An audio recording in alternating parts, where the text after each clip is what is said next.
Bonjour Ingrid. Bonjour Gabriel, tu Voilà, vas bien? oui, ça va bien et toi? Oui, moi très très bien. Avec grand plaisir de te retrouver aujourd'hui Oui, moi suite aussi. à, suite à t'avoir accompagné, avoir eu le privilège de t'accompagner pendant 21 jours. Il n'y a pas si longtemps que ça, c'était en avril, c'est ça, hein? Oui, c'était en Avril. avril et Oui, on est en juin là. voilà. Et donc, C'était du, c'était, c'était à partir du 13 avril jusqu'au 27 et après la dernière semaine par Skype. C'était voilà. Donc, magnifique. effectivement, tu as vécu une pause alimentaire en deux temps et en deux styles, on pourrait dire. Donc, le style hébergement en résidentiel, c'était dans l'Hérault en avril, deuxième quinzaine d'avril. Mm. Et puis, ça s'est suivi par une troisième semaine à distance par Skype. Et donc, tu as eu l'approche collective résidentielle, Oui, loin de chez toi, et tu as eu une approche individuelle à distance par Skype chez toi. voilà, j'ai eu ce privilège-là. Oui. Question traditionnelle, avant de parler du comment ça a été ce processus, qu'est-ce qui t'a amené à inscrire ça dans ton agenda? Qu'est-ce qui fait que tu as voulu faire ça? Alors l'idée n'était pas de moi en fait, elle était de mon compagnon parce que nous voulions simplement partir pour refaire un jeûne, ce qui n'a Mhm. rien à voir avec l'approche pranique. Et, mais par contre, on était intéressé par le pranisme depuis assez longtemps, plusieurs années, et on n'avait jamais osé. Et on Mhm. est tombé donc sur ton site, sur tes vidéos. Est-ce que tu as eu mal? Non, Parce pas que trop. t'es tombé, alors je sais pas. Oui, c'est vrai. Non, je suis pas tombée en fait. On a découvert ton site et ça nous a tout de suite parlé et hop, c'était parti. Alors c'est vrai que j'ai eu quelques petites appréhensions parce que je n'étais pas très bien informée sur le pranisme finalement, j'ai découvert ça. Mais heureusement, j'ai pu t'appeler avant et tu m'as rapidement expliqué ce que c'était.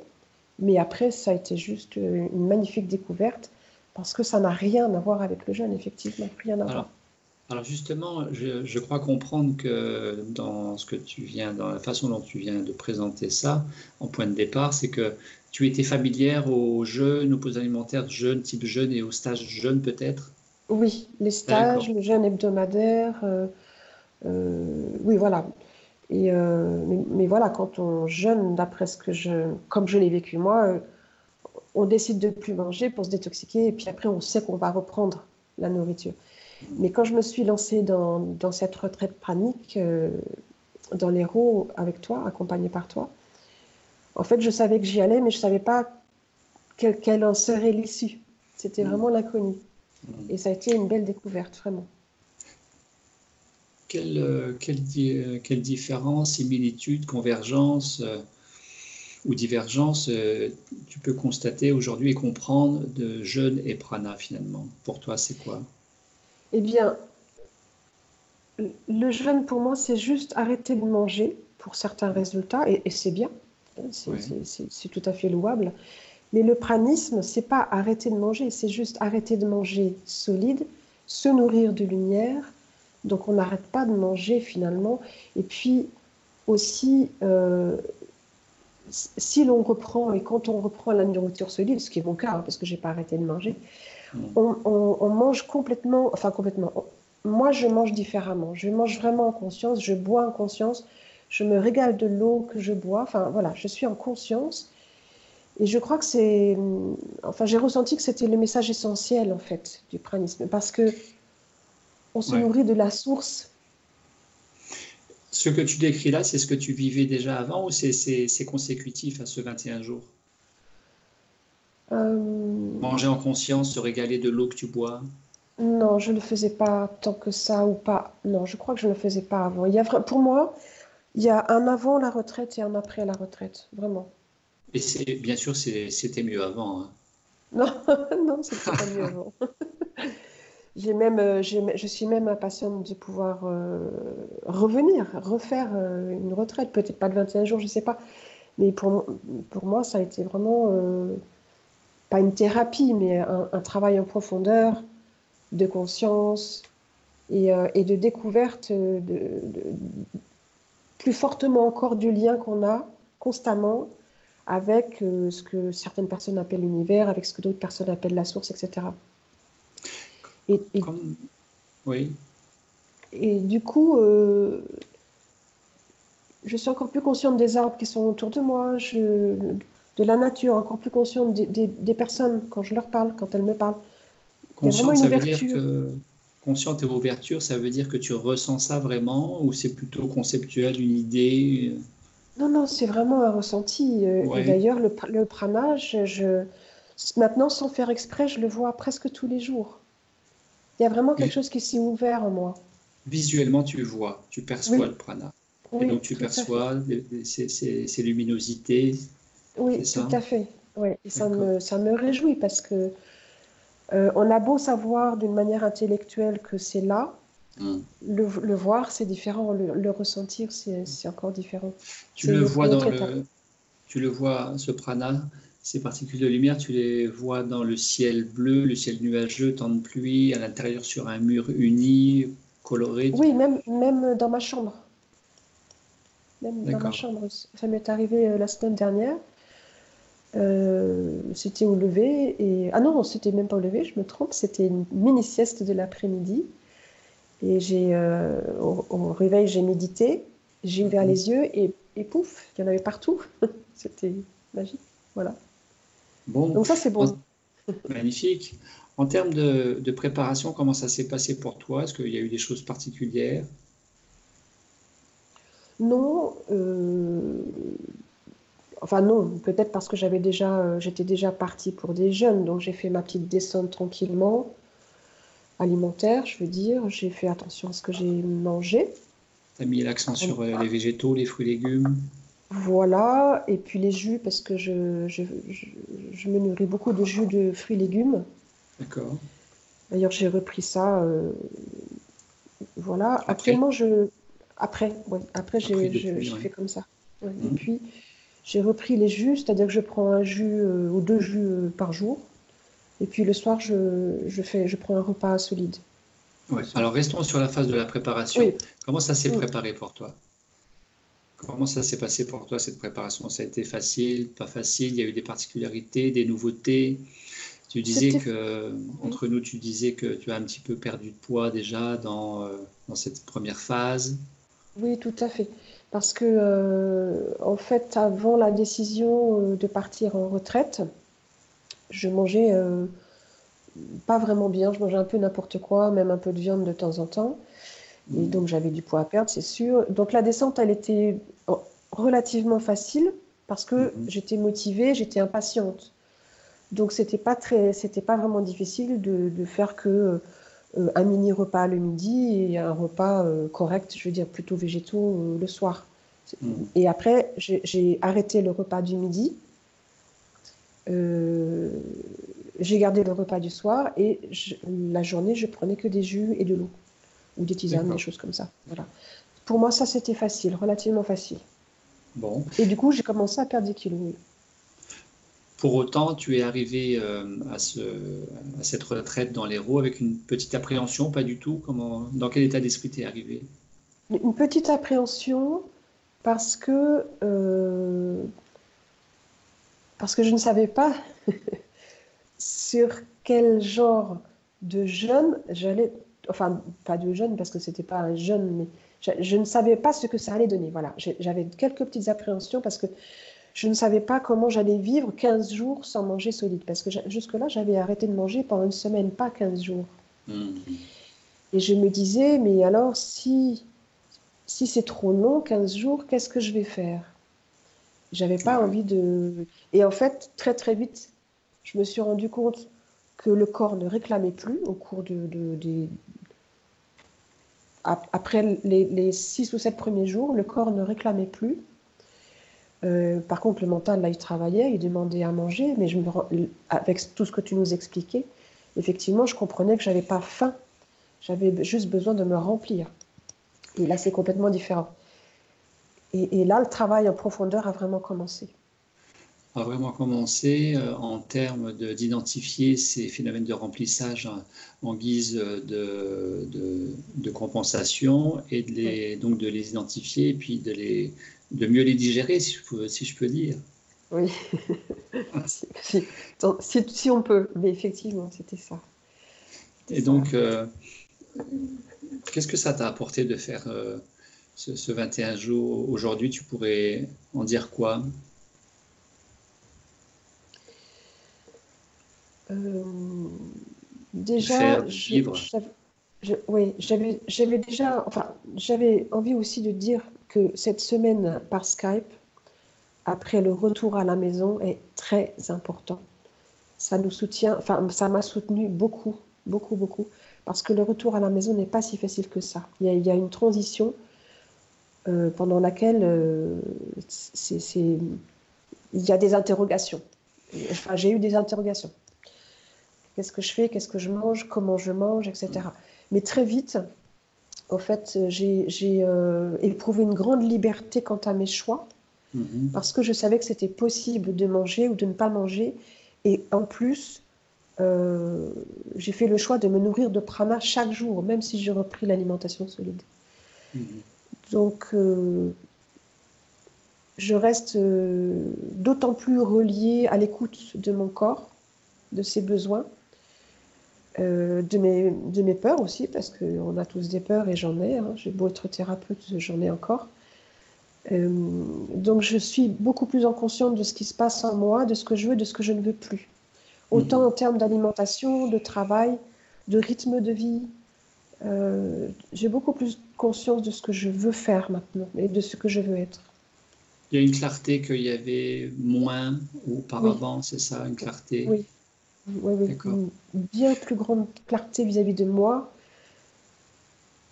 et de qui je suis et comment je veux même contribuer. Tu vois, ça, Quand ça tu dis, m'a.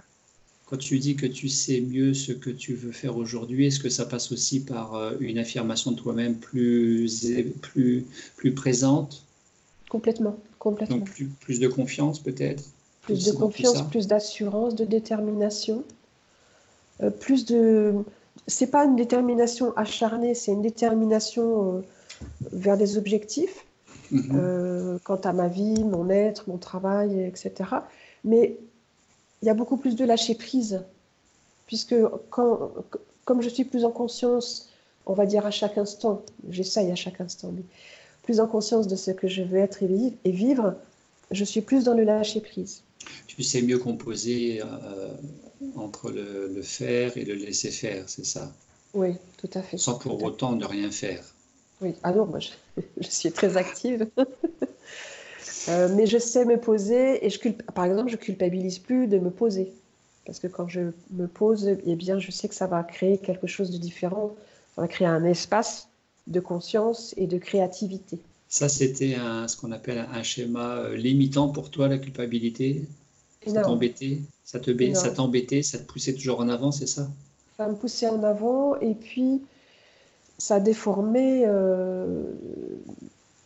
d'une certaine manière mes relations, qu'elles soient Oui. privées ou professionnelles. Ouais, ouais. Je mettais en avant un package qui avait rien à faire, qui avait rien à voir forcément avec la demande de la personne en face de moi. Et là, c'est presque plus le cas. En tout cas, quand Mhm. ça arrive, j'en ai conscience. Et ça, c'est très, Et, très important. et tu interviens. Et j'interviens. D'accord. Ben, Donc, je suis plus. Oui, c'est ça la conscience. c'est ça. Je Hein. suis plus alignée avec tout ce qu'il faut. Enfin, tout ce qu'il faut. Tout ce qui est juste et moins juste. Tu disais avoir perdu à peu près une dizaine de kilos dans ces 21 jours, ce qui est relativement peu, c'est correct, c'est pas énorme. Et tu n'as repris que 2-3 kilos depuis, c'est ça?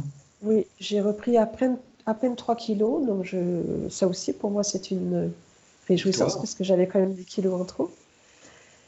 Et je me sens très bien. Est-ce que ça J'ai. veut dire que, est-ce que ça veut dire que tu n'as pas été concerné par la tendance boulimique à la reprise alimentaire? Ah, si, quand même. J'avais oublié. Si, mais c'était des impulsions elles ont été relativement courtes dans le temps. Ça a duré, on va Mhm. dire, une quinzaine de jours. Et Mhm. c'était pas tous les jours non plus. Et comme j'en avais conscience, eh bien, celles que je pouvais laisser passer, je les laissais passer. D'accord, d'accord. Et certaines, je ne les ai pas laissées passer, mais ça n'a pas été horrible non plus, hein. Est-ce Euh, que... Ouais. Ce que je voulais dire aussi, c'est que quand je suis arrivée à la retraite pranique, j'avais un terrain allergique et ça faisait des années que je n'arrivais pas à me libérer dans la région ORL Mhm. de... Enfin, j'avais tout le temps le nez bouché, tout le temps la gorge gênée. Comme je chante, ça me gênait énormément. Je pouvais pas rester, je respirais pas très bien. Et ça a disparu et ce n'est pas revenu, même avec le retour à l'alimentation solide. Ça, c'est très important pour moi aussi.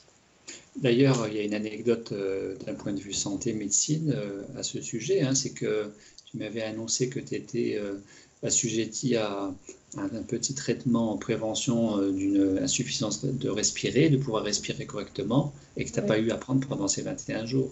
ouais, j'ai même un petit peu plus, je crois. Ça a duré presque 28 jours. J'ai pas, enfin, c'est un produit que je prends, que je prenais quotidiennement tous les jours, enfin depuis des années, pardon. Donc un aérosol, J'ai, hein, ouais, voilà, important, hein, c'était enfin la un spray cortisone. plutôt, hein, Un, un- non, un aérosol, un cortisone, aérosol, corticoïde. d'accord, un Enfin, corticoïde. Ouais. un corticoïde. Et je l'ai arrêté donc presque 28 jours sans difficulté. Sans Et forcer. je l'ai sans forcer, pas du tout, hein. Alors là, c'était waouh. Et je l'ai repris un petit peu au retour, Hmm. mais maintenant je le prends que de temps en temps. Donc, bon, il y a peut-être encore besoin d'une rassurance, je ne sais pas. Mais en tout cas, je compte bien l'arrêter à nouveau. Alors qu'avant le processus, tu prenais ça tous les jours.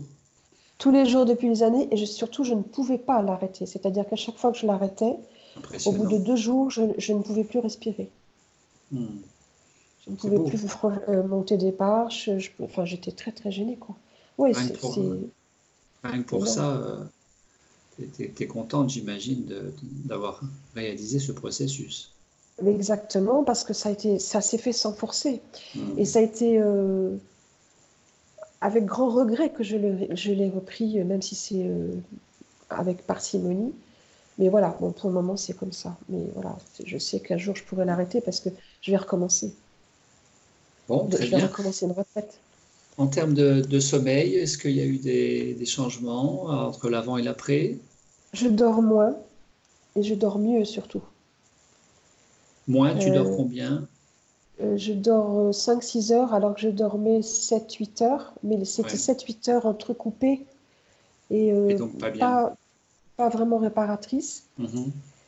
Et là, je dors, oui, 5, parfois 6 heures, et je dors bien et je me réveille toute seule, fraîche comme un gardon. Bon, super. Ouais, Là aussi, il y a du changement vers le mieux. oui, tout à fait. En termes de vitalité, de forme. Mais je vais beaucoup mieux. Je marche, j'avais l'habitude de marcher tous les jours dans la montagne, en forêt, et je peinais un peu. Là, je Mhm. marche 2 fois par jour sans problème. Et même, je rallonge mes promenades par plaisir, donc c'est chouette. Et toujours en conscience de cette communication avec la forêt, la nature, c'est beau, c'est encore plus beau qu'avant. Mm. Toi qui es thérapeute, alors précisément, tu fais quoi en tant que thérapeute?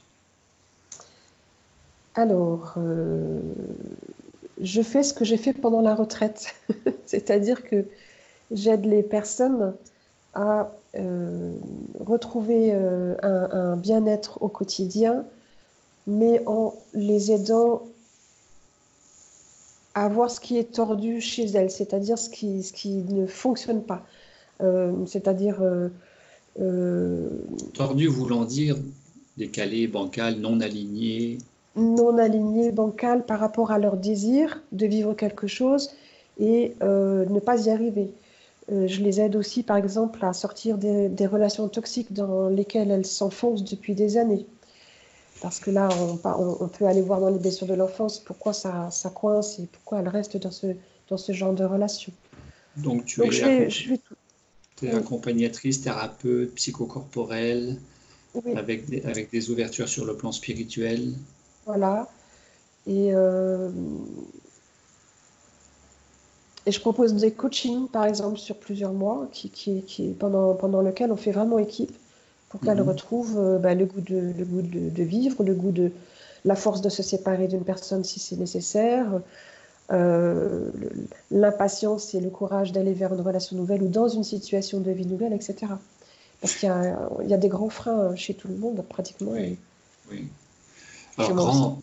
grand ou petit frein, ils ne sont pas toujours grands chez tout le monde non plus, mais la plupart des personnes, il y a des freins, bien sûr. Et donc, ma question, c'est, puisque tu accompagnes l'être humain, que tu t'es accompagné de façon plus intense toi-même pendant ces 21 jours en te posant, est-ce que ta relation thérapeutique à l'humain, au patient ou au client, à l'individu que tu as, euh, a été peut-être plus objectivée dans cette notion phare de l'empathie, de la relation d'aide Oui, psychocorporelle? Est-ce que ta relation professionnelle thérapeutique interhumaine est de meilleure qualité peut-être? Je ne sais complètement, pas. complètement. D'ailleurs, ça avait déjà, je crois que j'en avais témoigné lors des séances qu'on faisait par Skype pendant la dernière semaine. Dès mon retour, j'ai repris le travail, bien sûr, même petitement, mais j'ai repris le travail. Et je me suis vite aperçue qu'il y avait beaucoup plus d'ouverture et de qualité dans ce que je pouvais proposer et entendre de l'autre. Mhm. Ça a été euh, une grande marche en avant, vraiment. Euh, donc du coup, je dirais pas que mon accompagnement va plus vite, mais il va plus loin et il est plus performant. J'entends mieux ce que la personne ne peut pas dire, par exemple, Mhm. et je suis beaucoup plus consciente de ce que je fais, c'est-à-dire que je suis beaucoup plus rassurée quant au fait que je ne vais pas orienter la personne. Je suis beaucoup plus objective parce que je suis beaucoup plus consciente.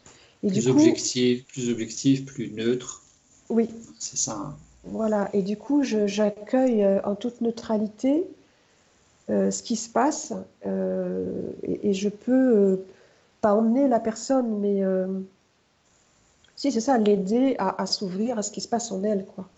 Avec... Non, c'est vraiment énorme cette retraite, hein. Quand je disais tout à l'heure qu'il y avait un avant et un après, ça touche à Mhm. tous les plans de ma vie, quoi. Tous les Mhm. plans. Est-ce qu'il y a quelque chose que tu souhaiterais en particulier partager peut-être dans cet événement d'une vie qui est se poser 21 jours? C'est quand même pas rien.